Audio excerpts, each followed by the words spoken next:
ॐ वतवे नमः ॐ वतवेशभृते नमः ॐ पूषाय नमः ॐ गभस्तिये नमः ॐ गहनाय नमः ॐ चन्द्रवर्णाय नमः ॐ कलाधराय नमः ॐ मायाधराय नमः ॐ महामायिने नमः ॐ कैवल्याय नमः ॐ शङ्करात्मजाय नमः ॐ विश्वयोनिये नमः ॐ अमयात्मा नमः ॐ तेजोनिधये नमः ॐ अनामयाय नमः ॐ परमेष्टिये नमः ॐ परब्रह्माय नमः ॐ वेदगर्भाय नमः ॐ विरासुताय नमः ॐ पुलिन्दकन्याभृताय नमः ॐ महासारस्वातवृताय नमः ॐ आश्रितकिलाद्रत्रे नमः ॐ चोरज्ञाय नमः ॐ रोगनाशनाय नमः ॐ अनन्तमूर्तये नमः ॐ आनन्दाय नमः ॐ शिकिन्दकृतकेतनाय नमः ॐ दम्बाय नमः ॐ परमदम्बाय नमः ॐ महादम्बाय नमः ॐ कृपाकपये नमः ॐ कारुणापातदेहाय नमः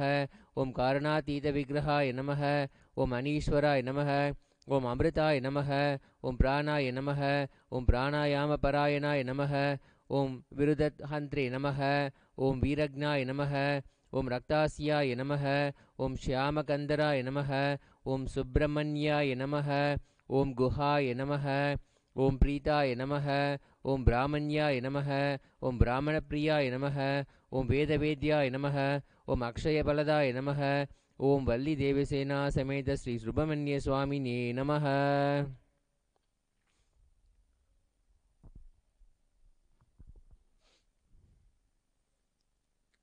अत धूपः। ॐ दूर्वसि दूरदूर्वन्तं दूर्वतं योऽस्मान् दूर्वतितं दूर्वयं वयं दूर्वामस्वं देवानामसि सस्नितमं पप्रितमं जुस्ततमं वग्नितमं देवहुतममृतशिरवृद्धानमुगमस्वमात्वा मित्रसत्त्वा चक्षुषा प्रेक्षेमभेर्मसंविक्ता मात्वा हिगं शिशुं श्रीवल्लीदेवसेना समेत श्री सुब्रह्मण्यस्वामिने नमः। धूपम् आग्रापयामि। दीपः। ॐ उद्दीप्यस्य जातवेदो प्रज्ञिर्निरतं मम पशोगुस्य मह्यमावह जीवनं च दिशो दिश मानो हिगंसि जातवेदो गामस्वं पुरुषं जगत् अभिप्रदग्न आगहि श्रिया मा परिपातय। श्रीवल्लीदेवसेना समेत सुब्रह्मण्यस्वामिने नमः। दीपं दर्शयामि। नैवेद्यम्। ॐ अमृते अमृतोद्भवे अमृतवर्षिणी अमृतं श्रावय श्रावय स्वाहा। श्रीवल्लीदेवसेना समेत सुब्रह्मण्यस्वामिने नमः। नैवेद्यं निवेदयामि। कर्पूरनीराजनम्।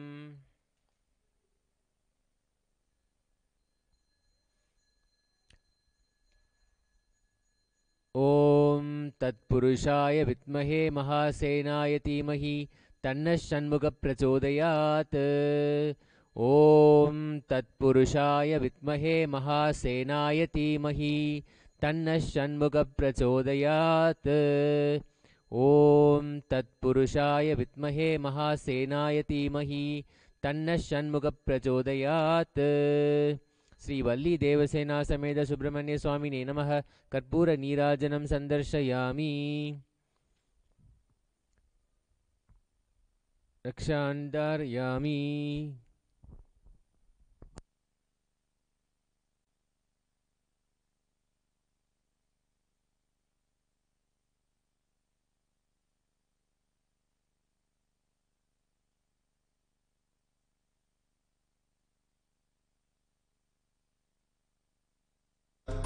परमशिवोऽहम्। ॐ नित्यानन्द परमशिवोऽहम्। ॐ नित्यानन्द परमशिवोऽहम्। ॐ नित्यानन्द परमशिवोऽहम्।